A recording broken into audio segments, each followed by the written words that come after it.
Hey everyone, my name is Sophia.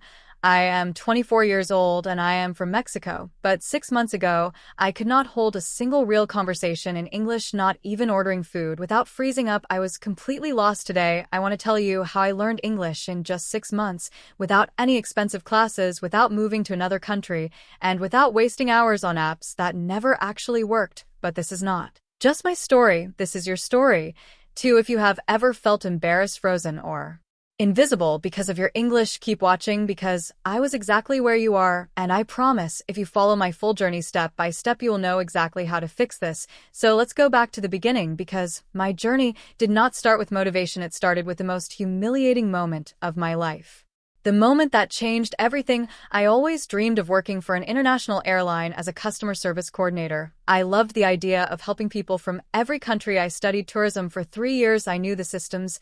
I knew the procedures. I was ready. Or so I thought. After months of applying, I finally got the email: "You have been selected for final interview." I remember reading it 5 times just to believe it was real. I imagined my new badge, my new uniform, my new life. But then the interview happened. I will never forget it. I logged into the call, and there were two interviewers, both speaking fast, confident native English. One of them smiled and said, "Sophia, tell us about a time you handled a difficult customer." I knew the answer. I had practiced answers like this in my head 100 times, but the words simply did not come out. I said, yes, one time customer, very angry. I helped, and he was happy after. The silence on the call felt heavier than anything I had ever felt.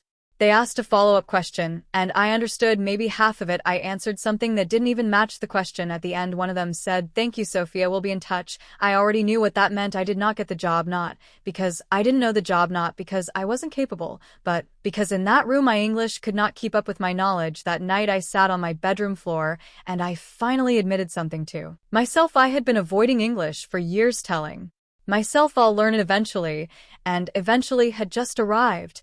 And I was not ready. Before I tell you what I did next, let me tell you what I didn't do. I did not sign up for another expensive course. I had already tried that 2 years earlier. I paid for a private tutor. For 4 months, we did grammar worksheets and vocabulary tests every week, and I passed every quiz. But the day I needed to actually speak under pressure, none of it helped. So I knew grammar books and memorized lists were not going to save me. If I wanted real results in 6 months, I needed a completely different approach, and that's exactly what I built starting the very next morning. Part 1: The first 20 days. Most beginners make one mistake. They think their problem is not knowing enough words. I thought the same thing, but the truth is I already knew hundreds of words. The real problem was that I had never trained myself to use them quickly under pressure. So for the first 20 days, I did not learn a single new word. Instead, I did 3 specific things.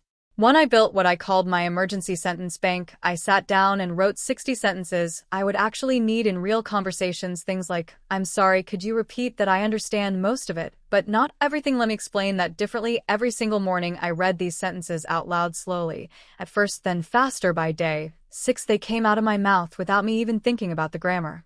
2. I talked to myself constantly. This felt ridiculous at first, but it became the most powerful habit of my entire journey. While cooking, I said out loud, "The water is boiling. I need to add salt now." While getting dressed, I said, "This shirt is too big. I should wear the blue one instead." Nobody was listening. Nobody could judge me. And within 10 days, something shifted. My brain started reaching for English words automatically, without translating first. 3. I copied real speech, not textbook speech. Every day, I picked one short clip from a show or interview, and instead of just watching it, I paused after every sentence and repeated it, matching the exact rhythm, speed, and emotion of the speaker. This single habit did more for my accent than 4 months of tutoring ever did. By day 20, something had changed. I wasn't fluent yet, but I had stopped freezing. I could form basic sentences without a 5-second delay in my head, and that gave me just enough confidence to move to the next stage.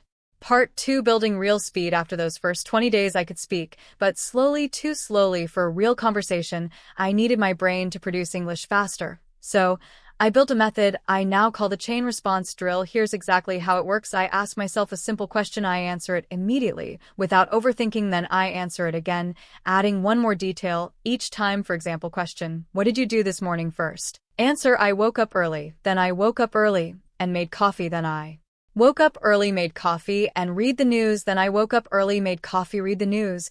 And then I went for a short walk. I did this for at least 20 minutes every single day. And within 3 weeks, my sentences were coming out longer and faster without that painful pause in between. Pronunciation was still holding me back. Even when I found the right words, I still sounded uncertain. So I used something I call the mirror echo method. I found short clips of native speakers. I paused after each sentence and repeated it exactly matching their tone, not just their words. For example, podcast host said, "Honestly, I think we made the right decision." I paused and repeated, "Honestly, I think we made the right decision," over and over, changing nothing about the rhythm. After 3 weeks of this daily practice, a coworker actually asked me, "Wait, have you been living abroad? Your accent changed." For vocabulary, I stopped memorizing lists completely and used what I call the story chain method. Every day, I picked 5 new words and built one short story connecting all of them out loud. For example, the words were nervous, decision, deadline, relief, and proud. My story became, I was nervous about the deadline, but I made my decision anyway. When I finished, I felt relief, and I was finally proud of myself. I did this daily, and after 2 months, I had absorbed over 800 words without a single flashcard. But the biggest shift was mental. I realized I was still thinking in Spanish first and translating everything, which made me slow. So I forced my brain to switch. I described my surroundings out loud in English constantly. "The sky looks heavy today. I think it will rain." And I wrote a short journal entry in English every night. At first it was simple. I worked, I was tired, I ate dinner, but slowly it became more natural and detailed. And one night I noticed I had written the entire page without translating a single sentence in my head. Part 3: The real test. By month 4, I had built consistency, but I hadn't tested myself under real pressure. So I did something that terrified me. I joined a live online conversation group with strangers from different countries. The first session, I barely spoke. I mostly listened, but I kept going every week. And by the 5th session, something incredible happened. I was mid-conversation laughing at someone's joke, and I suddenly realized I hadn't translated anything in my head for the last 10 minutes. I was just thinking and speaking in English.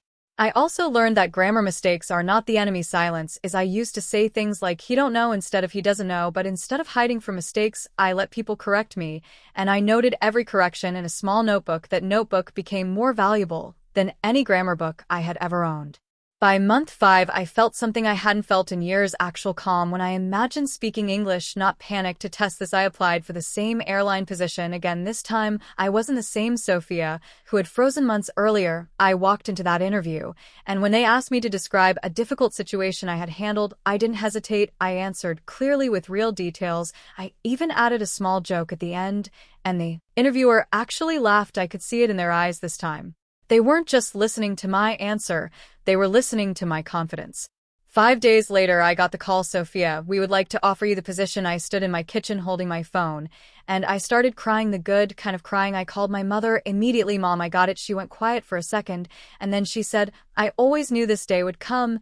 And in that moment, I understood I hadn't just learned a language, I had rebuilt my belief in myself. With my first paycheck, I bought my mother the kitchen mixer she had wanted for years, the one she always said was too expensive. When I gave it to her, she tried to refuse it, just like Jake's parents did in his story, and I told her, "This isn't a gift, this is a thank you for never once telling me to give up."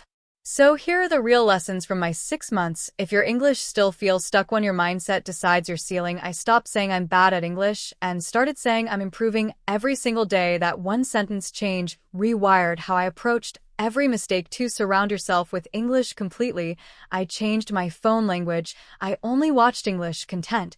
I thought in English out loud even when it felt strange. 3. Speak before you feel ready. I didn't wait for confidence. Confidence showed up after I started speaking, not before. 4. Active repetition beats passive listening. Watching content without repeating it barely helped me. Shadowing and repeating out loud is what actually changed my accent. 5. Learn vocabulary in context, not isolated lists. Words connected to real sentences stayed in my memory. Words on flashcards disappeared within days. 6. Let mistakes correct you instead of hiding from them. I tracked every correction and used it as fuel, not shame. 7. Consistency beats intensity. 1. Never studied for 5 hours in one day, but I never skipped a single day either. That daily rhythm is what actually built fluency. You do not need a perfect method. You do not need to move abroad. You do not need thousands of dollars. You need 20 focused minutes a day and the discipline to show up even when you don't feel like it. Imagine yourself 6 months from now speaking with the same calm confidence I felt in that second interview. That version of you is closer than you think. If my story helped you even a little, please like this video and subscribe, because I'll be sharing more of exactly what I did step by step. Your English is not broken, it just hasn't been trained the right way yet, and that change is starting today.